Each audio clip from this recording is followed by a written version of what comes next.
YouTube, how you doing? How you been? Ryan back from Wicked Fabrication after quite a while without a video. First off, I do want to apologize for that, but secondly, we got a pretty good one in store for you here, and it all kicks off, I believe, about 2 weeks ago now. Picked up a new motor for the street stock, as you guys are seeing up in that corner right there. So hopefully we'll be a little more legal with the street stock this time. And then going past that, got the oil change in the super late model ahead of our first race of the year that we're planning on doing. David didn't quite spill the beans in the video, so I'm going to go ahead and do it now. We should, if everything goes right, be racing at Screven Motorsports Complex. That is this Saturday with the Southern All-Stars Super Late Model Series for $10,000 to win.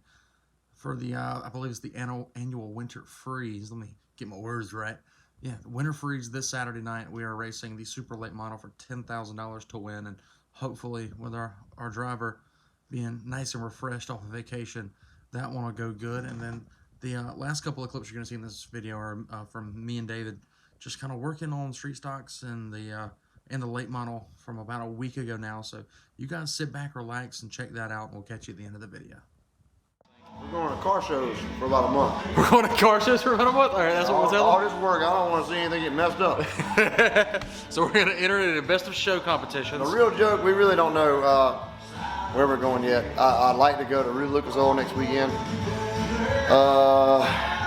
I'd really like to do that, and there's talk about it, but there's no promises yet because it's. I mean, we really wanted to wait in the season to even get started when it got cool, like when it warmed up. So we're like, we'll see, and everybody will see. So we'll see. We'll see. But I mean, as far as Lucas Oil stuff goes, there's a bunch of big shows coming up. So we're looking at stuff for whenever he gets back from vacation. So you never know, but I mean, fingers crossed for like All-Tech-ish maybe. Mm-hmm. We'll let him know. We'll let him know here in a couple days. But Winter Freeze was going to happen. Then we saw something else. Not against it though.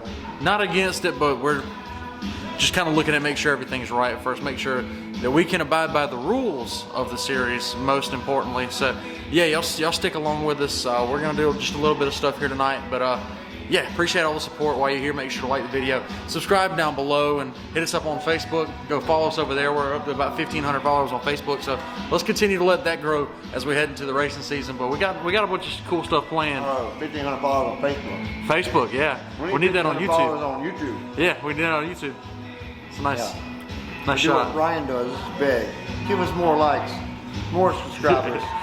Yeah, we can do that. Let's try to hit, I don't know, 20 likes on this video. Go ahead and hit that like button down below. No, I'm just playing, but we got. Sorry, I got apple on my mouth, but we're definitely gonna do some good racing this year.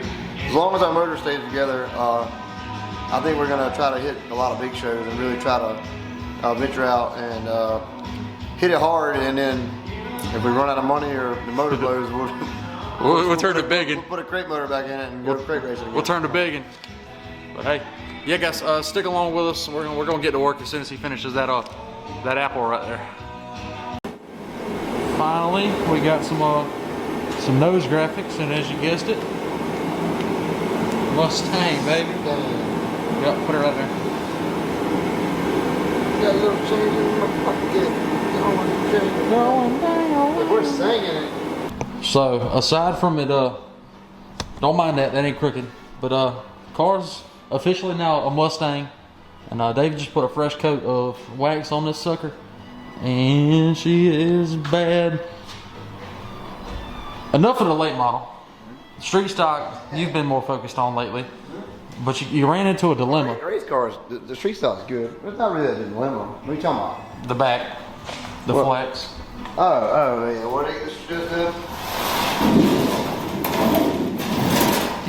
Most of these Camaros, the best way to build a Camaro is to build it underslung, because you get more strength under the bottom, and pretty much you got two frame rails. Well, Cruiser does not allow you to have two frame rails, but not two frame rails. Cruiser doesn't allow you to undersling the car. So now we've cut the underslung out, and we got like a little bit of flex in the chassis. So I'm gonna have to X the rear to get more strength in the back, and really wish I could have kept the underslung under the car, but rules are rules, and you got to abide by them. And then we changed up some of the, it had stock shock mounts in it, We put this bar in here. I made like 6 bars because I couldn't figure out what I wanted. Oh, yeah, so we're here's over here. yeah, so this is 1 bar, and it was too high. And then I made this bar right here, which I really liked. And it went like this, and the shock mounted here. And if you look at it from the back, it looked really cool, but it just didn't. But the problem, it was just a little too low. No, it wasn't really just too low. Whenever I got the shock over in the corner, yeah. I mean, the shock would be too low. So I wanted to get the shock over to the right, standing up as much as possible to get as much, pretty much right rear drive as I could. So, and also Cruz is saying that for some reason, a Camaro comes stock with the shock in front of the right rear and behind the left rear, but by the rules it's saying that both shocks have to be mounted in the rear, and I don't understand why. I just don't get that, but I'm gonna call them and see if we can put it in the front, because I'll change it to the front. And then we'll have it where I can run it in the front or the rear of the right rear. I mean, and behind the right rear. So I got all that going, and then we built the cockpit over time, and I wanted to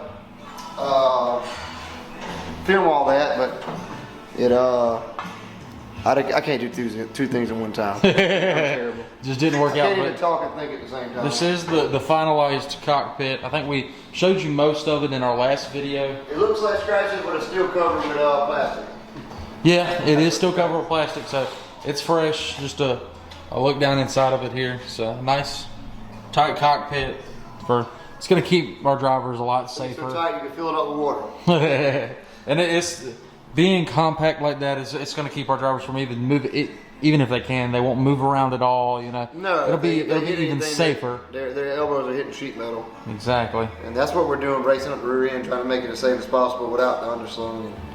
And I also think the underslung on this car was real high, and our left rear end was actually hitting underslung in the corner. So I think this car might even get better by cutting the underslungs. I was gonna, if they allowed me to run the underslung, I was gonna bring it down under the left rear, kind of like a late model. But like I said, we had to chop it out. So we got about 90 bars we cut off the car here and on that side right there. We got about 8,000. That was gone. We're gonna burn down some dang grinding disc, and we're gonna take it outside and just go to town on it in a couple of weeks. But all in all, right now we're kind of stopped on this to get ready for the late model. Try to figure out where we want to go and how we want to go about it. I really want to go. We got to make sure I called Clements yesterday or this morning and ordered spark plug wires. I was changing the spark plug wires and pull one of the ends off spark plug wire, so I have to get that straight. I called the carburetor guy. We might order another carburetor because I come from the crate stuff and I haven't really gotten into the